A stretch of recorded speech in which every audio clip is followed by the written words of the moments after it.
आज हम पढ़ेंगे कंप्यूटर के कीबोर्ड के बारे में। कीबोर्ड में हमने जैसे कहा था पिछले वीडियो में, ये सबसे यूज़ किया गया हुआ इनपुट डिवाइस होता है।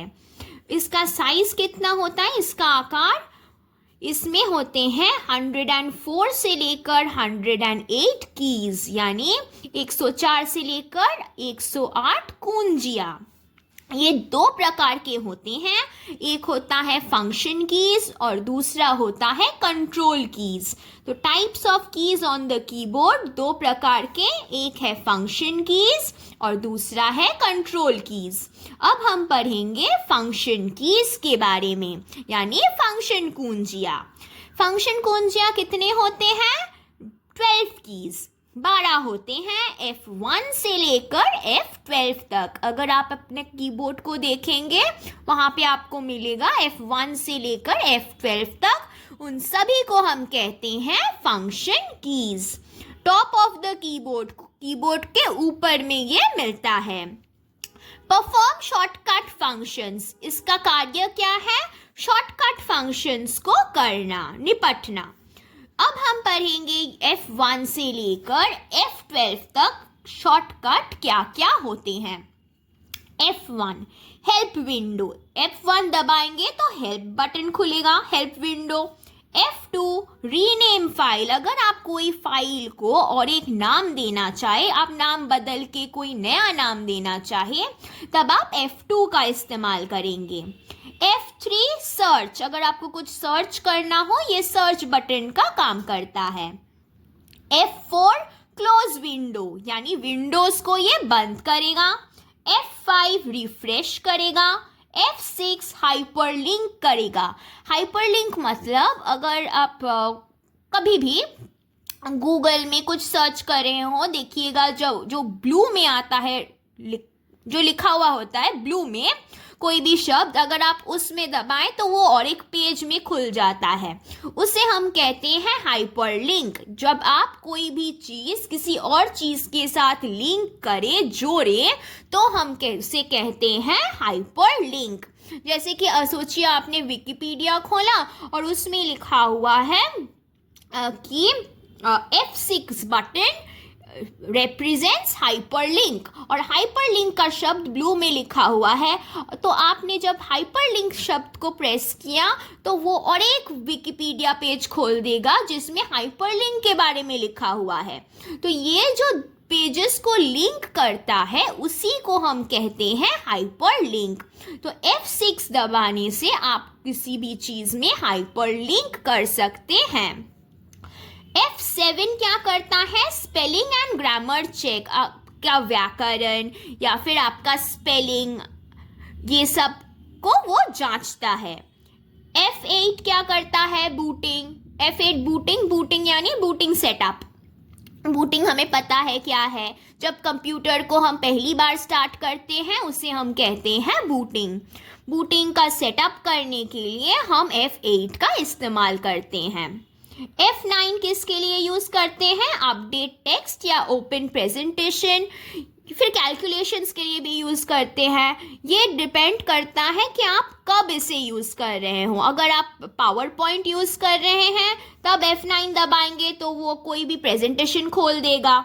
अगर आप कुछ लिख रहे हो वर्ड में तो आप अपना टेक्स्ट है उसे आप अपडेट कर सकते हैं। अगर आप एक्सेल में काम कर रहे हो तो आप कैलकुलेशन के लिए F9 यूज़ कर सकते हैं। तो वो डिपेंड करता है, निर्भर करता है कि आप कब F9 का इस्तेमाल कर रहे हैं।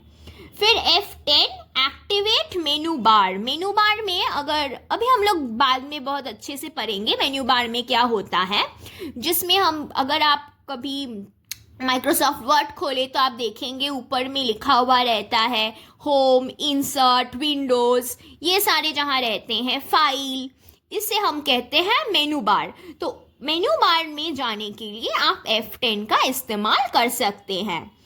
F11 क्या करेगा? आपको फुल स्क्रीन करके देगा, यानी अगर आप YouTube में कोई वीडियो देख रहे हैं और आपको उसे फुल स्क्रीन करना है, या फिर आप कोई पिक्चर देख रहे हैं या कोई वीडियो देख रहे हैं जो ऑलरेडी आपका कंप्यूटर में सेव किया हुआ है, तो उसे फुल स्क्रीन करने के लिए आप F11 का इस्तेमाल कर सकते हैं।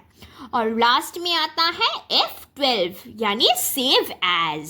सेव हम तब करते हैं जब हम पहली बार कोई फाइल को सेव कर रहे हो, और सेव एज का यूज होता है कब, जब वो सेव किया हुआ है और आप उसे फिर से सेव कर रहे हो। ठीक है, फिर हम आगे पढ़ेंगे हमारे कंट्रोल कीज के बारे में। अब हम पढ़ेंगे कंट्रोल कीज के बारे में। कंट्रोल कीज क्या करता है, कर्सर और स्क्रीन को कंट्रोल करता है। यानी आप माउस से कर्सर को कंट्रोल कर सकते हैं, पर अगर आप कीबोर्ड से कंट्रोल करें तो आपको कंट्रोल कीज का उपयोग करना होगा। सबसे पहले हम देखेंगे एरो कीज। आपने देखा होगा आपके कीबोर्ड में कुछ इस तरह के कीज होते हैं जिसके मदद से हम कर्सर को ऊपर ले जा सकते हैं, नीचे ले जा सकते हैं, दाएं बाएं कहीं भी ले जा सकते हैं। तो ये जो एरो कीज है ये हेल्प्स इन नेविगेशन, यानी ये हमें मदद करता है हमारे कर्सर को नेविगेट करने के लिए, कोई भी दिशा दिखाने के लिए, और ये चारों दिशाओं में जाते हैं। होम की अगर हम दबाएं तो हमारा कर्सर एकदम इनिशियल पोजीशन यानी शुरुआत में चला जाएगा, और एंड की दबाएं तो कर्सर फाइनल पोजीशन यानी अंत में पहुंचेगा। यानी सोचिए अगर हमने ये sentence and takes cursor to a final position इतना कंप्यूटर में टाइप किया है और हमारा कर्सर अभी इधर है पोजीशन के बाद, तो अगर हम होम दबाएंगे तो हमारा कर्सर पहले एकदम शुरुआत में आ जाएगा, एंड से पहले। और अगर हमारा कर्सर अभी यहाँ है और हमें एकदम अंत में लाना है, तब हम एंड बटन दबाएंगे और वो लाइन का एकदम एंड में कर्सर को ले जाएगा। फिर आता है page up page down. Page up दबाएंगे तो क्या होगा, takes user to the beginning of a page, और पेज डाउन करने से end of the page. Page up को दबाएंगे तो क्या होगा, पेज का एकदम शुरुआत में चला जाएगा, और अगर पेज डाउन दबाएंगे तो पेज का अंत तक हमें ले जाएगा। फिर देखिए मॉडिफायर कीज। ये जो मॉडिफायर कीज है ये कोई भी स्पेसिफिक टास्क के लिए बना है, कोई भी विशेष कार्य के लिए। और ये क्या करते हैं, ये सारे के सारे शॉर्टकट कीज है। यानी आप जो भी काम मॉडिफायर कीज से करेंगे ये आप माउस से भी कर सकते हैं। यानी आप कंट्रोल ऑल्ट शिफ्ट, ये तीन है मॉडिफायर कीज, इन तीनों का प्रयोग करके आप शॉर्टकट में बहुत आसानी से बहुत सारे कार्य कर सकते हैं। पर अगर आप चाहें आप मॉनिटर स्क्रीन से भी बहुत वही काम कर सकते हैं जिसमें काम का प्रोसेस और भी लंबा होगा। तो उसी समय को घटाने के लिए हम शॉर्टकट कीज का इस्तेमाल करते हैं और इन्हें हम कहते हैं मॉडिफायर कीज यानी संशोधक कुंजी। फिर आता है टॉगल कीज। टॉगल कीज क्या होता है, perform a particular instruction through out the task. एक काम करते वक्त आप एक सेम इंस्ट्रक्शन, एक विशेष की है टॉगल की। आपने एक टास्क करते वक्त आप उसे एक इंस्ट्रक्शन दे दिया, आपने उसे निर्देश दे दिया और वही निर्देश वो बार बार दोहराएगा। और ये हम कैसे करते हैं, जैसे कि caps lock, nums lock, scroll lock. यानी देखिए अगर आप कुछ टाइप कर रहे हो और आपको सभी वर्ड्स अल्फ़ाबेट को यानी सब लेटर को अगर आपको उसे बोल्ड में लिखना है तो आप क्या करते हैं, अगर आपको ब्लॉक में लिखना है आप कैप्स लॉक एक बार दबा दें तो सारे के सारे जो लेटर है वो कैपिटल लेटर्स में ही आएंगे। पर अगर आप चाहें आप शिफ्ट दबा के और वो अगर कोई लेटर दबाए तब भी क्या होता है, तब भी वो लेटर ब्लॉक में ही आता है। तो अगर आपने एक बार कैप्स लॉक दबा दिया तो वो सेम काम वो कंटिन्यूअसली करता रहता है। तो वैसे ही जब आप नम लॉक देंगे तो आप जब भी टाइप करेंगे वो नंबर्स ही दिखाएगा। तो एक पर्टिकुलर काम करने के लिए जब आप कोई बटन, कोई की, कोई कुंजी को दबाएं और वो कुंजी आपको आपके पूर्ण काम के लिए, पूर्ण कार्य के लिए वो एक ही काम का पालन करे, उसे हम कहते हैं टॉगल कीज।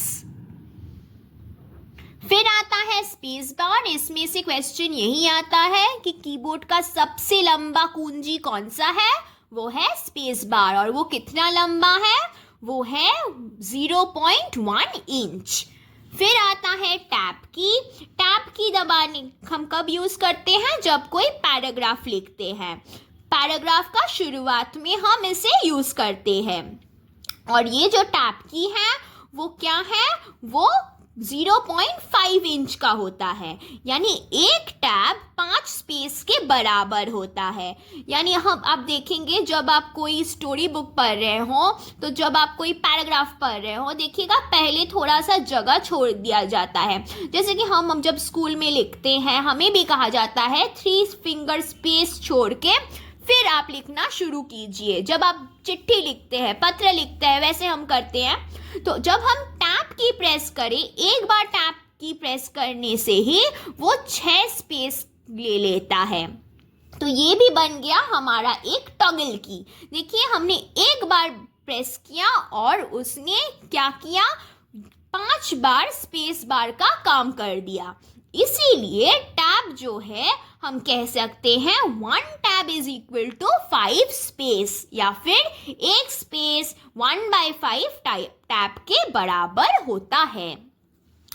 फिर आता है बैक स्पेस। ये हमें पता है, ये हम क्यों यूज करते हैं? Use to correct mistake. अगर कुछ गलतियां हो जाए तब हम इसे यूज करते हैं बैक स्पेस को।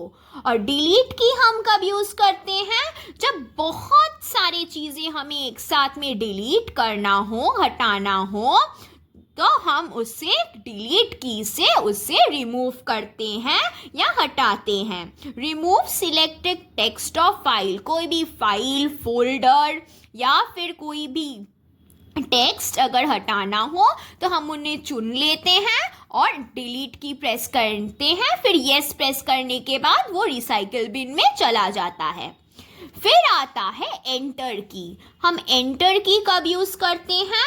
एंटर की को हम ओके बटन भी बोलते हैं।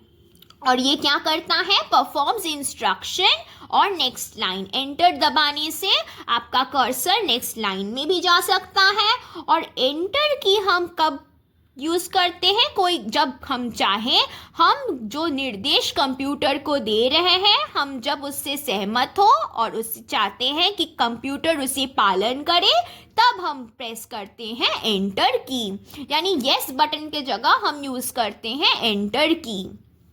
फिर आता है एस्केप की। एस्केप की को हम रिजेक्ट बटन भी कहते हैं। ये सब इम्पोर्टेंट है कि किस बटन को हम क्या कहते हैं। एंटर की को हम ओके बटन कहते हैं, एस्केप की को हम रिजेक्ट बटन कहते हैं। और एस्केप की हम कब यूज करते हैं? To close window. यानी अगर आप देखेंगे जब आप फुल स्क्रीन कर दें और आपको फिर से वहां से निकलना है, तब आप क्या करेंगे? तब आप एस्केप की उपयोग करेंगे। ठीक है, अगर आपको कोई भी डाउट हो इन कीज के बारे में तो हमें कमेंट सेशन में ज़रूर पूछिएगा। अगले वीडियो में हम पढ़ेंगे प्रिंटर और मॉनिटर के बारे में, जो आउटपुट डिवाइस में बहुत ही इम्पोर्टेंट है। तो तब तक के लिए टाटा।